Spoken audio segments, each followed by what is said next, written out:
Yeah, currently have a 5.2. Please help. Where to best put four heights? A pair mounted in the front and rear walls or in ceiling. Room is 14 by 11 by 8. 14. Oh, really? 14 by 11? That's this room. This room is 14 by 10. Okay, 14 by 11, 11 by 8. And then he wants to put the four heights. Yeah. I say front and rear walls as opposed to in ceiling because it's pretty small. My room that I'm sitting in right now is 14 by 10 and with 8-foot ceilings. And so I have there's one right there. That's the front. There's the other. And then I'm looking at two more up there. So that's this is a good segue actually into the RP22 guidelines. Oh, so, do you see that? RP22 CTA RP22 guidelines. Basically, I'll get into that in a second. But to answer this particular question, I like the heights to be directly above the corresponding ear level speaker. So my left and right, I would like a height speaker up so that the angle is 30 degrees. And the reason being, when something pans left to right, all that it really does is it gives a height aspect to that whole thing. So it's still panning from left to right, but it sounds like it's also higher, sounds taller. So it gives a height of aspect. Now, some people prefer more of an overhead aspect, right?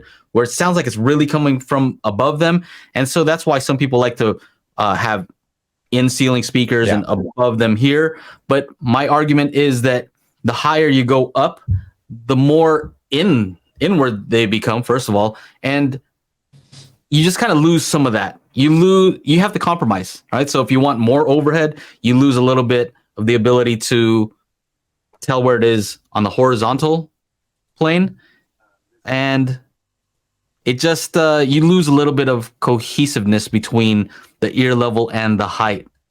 So you have to figure out what compromises you want to make, and that's kind of what this whole RP22 guideline is all about.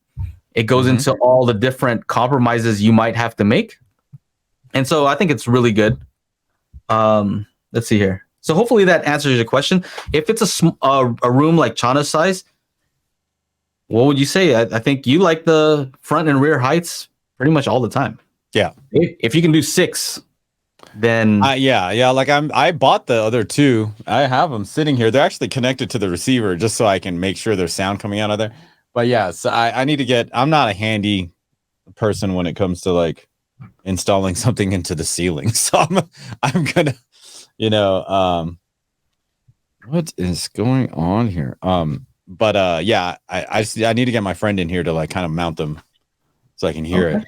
But it's not for me. It's not like I'm in here watching movies. I'm just in here making Atmos stuff. So it's not like super duper important for me. But I know in a longer space, like in those rooms.